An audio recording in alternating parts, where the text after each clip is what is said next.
Hello, ഞാൻ എൻ്റെ പാപ്പൻ്റെ വീട്ടിൽ വന്നതാണ് കേട്ടോ. പാപ്പൻ്റെ വീട്ടിൽ നിന്ന് എല്ലാവരും ഉണ്ട്. എല്ലാവരും എന്ന് പറഞ്ഞാൽ കുറച്ച് അധികം പേരുണ്ട്. നമ്മളെ കസിൻസൊക്കെ ഉണ്ട്. എൻ്റെ പാപ്പൻ്റെ ഭാര്യമാരുണ്ട്, എൻ്റെ വല്യമ്മമാരുണ്ട്, ചിന്നുണ്ട്, നാത്തൂനുണ്ട്, അങ്ങനെ എല്ലാവരും ഉണ്ട് കേട്ടോ. നമ്മൾ അയൽവാസികളുണ്ട്, എല്ലാവരും ഉണ്ട്. അപ്പോൾ നമ്മൾ കുറച്ച് പേരൊക്കെ മുറ്റത്തുണ്ട്, കുറച്ച് പേരകത്തുണ്ട്, അങ്ങനെ അവിടെ ഇവിടെയൊക്കെ ആയിട്ട് നിൽക്കുകയാണ്. അപ്പോൾ ഗുളികൻ കൊടുക്കുന്ന പരിപാടിയാണ് കേട്ടോ സംഗതി.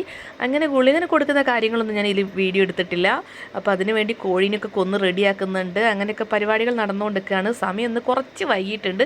നല്ല വിശപ്പുണ്ട് കേട്ടോ. കാരണം സ്കൂൾ വിട്ട് നേരെ ഇങ്ങോട്ട് വന്നതാണ്. അപ്പോൾ നല്ല വിശപ്പുണ്ട്. അങ്ങനെ ഫുഡ് നമ്മളെടുത്ത് എത്തിട്ടോ. ഫുഡിൻ്റെ ഒരു സ്പെഷ്യൽ എന്ന് പറഞ്ഞാൽ ഇന്ന് അരിഞ്ഞാട് ഉണ്ടാവും. അപ്പോൾ അരിഞ്ഞാട് തരാനുള്ള പരിപാടിയിൽ ഇങ്ങനെ മൂപ്പര് വന്നിട്ട് സോനച്ചിക്ക് ഇഷ്ടം പോലെ പ്രാവശ്യം അരിഞ്ഞാട് കൊടുക്കുന്നുണ്ട് കേട്ടോ. അപ്പോൾ എന്നോട് വേണോ വെച്ചപ്പോൾ ഞാൻ പറഞ്ഞു വേണ്ടാന്ന്. അപ്പോൾ മൂപ്പരാരോട് പറയാം, ഇതൊക്കെ നീ വീഡിയോ എടുക്കുകയാണല്ലേ, അതൊക്കെയോ പറയുന്നുണ്ട്. ഞാനിതൊന്നും മൈൻഡ് ചെയ്തില്ല. അപ്പോൾ എൻ്റെ ഇത് ഗുളികന് കൊടുക്കുന്ന പരിപാടിയൊക്കെ ഇഷ്ടപ്പെട്ടിട്ടുണ്ടെങ്കിൽ ഒന്ന് ചാനൽ സബ്സ്ക്രൈബ് ചെയ്യാൻ മറക്കല്ലേ.